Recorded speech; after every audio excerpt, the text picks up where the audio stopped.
Bangladesh, where at least 19 people have been killed when an Air Force training jet lost control and crashed into a school compound in Dhaka. Many of the dead are children. A further 100 people are injured, and there's been video circulating of the incident in the northern suburb of Uttara, where you can see a huge fire, thick plumes of smoke as well. And these pictures here are of the aftermath and the rescue effort that started to take place soon after it happened. The military confirming that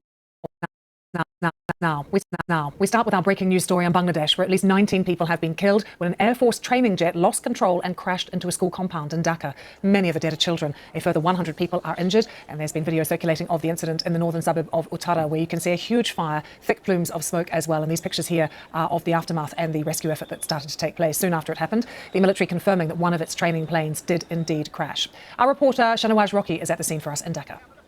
So this is the building where the plane has crashed. Behind this building, just 100 meters away from here, nearly 1 o'clock the plane has crashed, and that time most of the students were in the classroom. And I have spoken to one of the eyewitnesses who told me the time when the plane has crashed. That time one of his friends has died and he was in front of him. And what he has saw that hundreds of the primary students were inside the classroom and 10 to 15 guardians were waiting outside, and the plane collapsed on top of them. So he presumed that most of them have died, but the number is not disclosed yet. And there are also a residential building where many students used to live, so their situation is also unknown. The parents and guardians are waiting outside anxiously and waiting.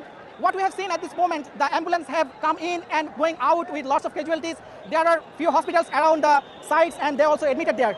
The security forces, Army, Navy and Air Forces, along with the fire service and other security forces, has started the rescue operations. So the site is totally cordoned. People cannot get inside. So the parents and the guardians are waiting outside to know what's happened to their loved one.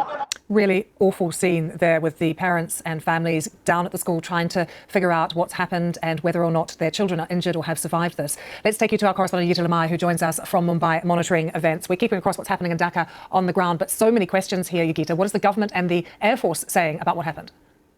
Lucy, we've now heard from a spokesperson for Bangladesh's military services, and they've confirmed that this was a plane, this was a jet from Bangladesh's Air Force. They say it was on a training mission. They've said that it suffered mechanical failure shortly after takeoff. Details of that they will give once an investigation is carried out. They say that the pilot in the aircraft did try to steer the aircraft away to a less densely populated area, but wasn't able to do so in time, and it hit a 2-story building in that school campus.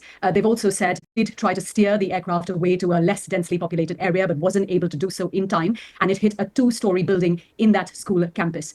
They've also said that they've had helicopters in operation there trying to take the injured to hospitals as quickly as possible. We've also heard from the chief of Bangladesh's fire department, who says that the building that was hit, it was a 2-story building. It housed classrooms for 2nd and 4th grade students, and he says that lessons had ended, but that students were still there, teachers were still there, and some parents or people who'd come to pick up their kids were also still there. We've also heard from eyewitnesses, one of them saying that they were standing near the gate of the school when they heard this loud explosion, and when they looked, they only saw fire and smoke. Their children had managed to come out, so the parents took the children and rushed away as fast as possible. But the visuals we are seeing are of firefighters struggling to try to control that blaze. They've been using big hoses, shooting jets of water at the blaze, and of course rescue operations still ongoing. So if they're ongoing, does that mean that we don't know whether everyone has been accounted for yet or not? Are there still potentially parents there who don't know what's happened to their children? Well, so we've got some numbers from the Bangladesh government, and at the moment it's 19 dead and more than 160 injured. We do not know yet if that is the total that, that accounts for all of the people who were there. If lessons had just ended, there would have been people, there would have been parents as well who'd come to pick their kids up. So these are details which will emerge over the next few hours. We've seen here in India, when we had that air crash in Ahmedabad, especially, when there's been an explosion and a fire, how much time it actually takes to not just know what the death toll is, especially of the people on the ground, but even to identify the bodies of those dead. If they're in a condition where they cannot be identified by looking at them, then there will have to be forensic and DNA tests conducted.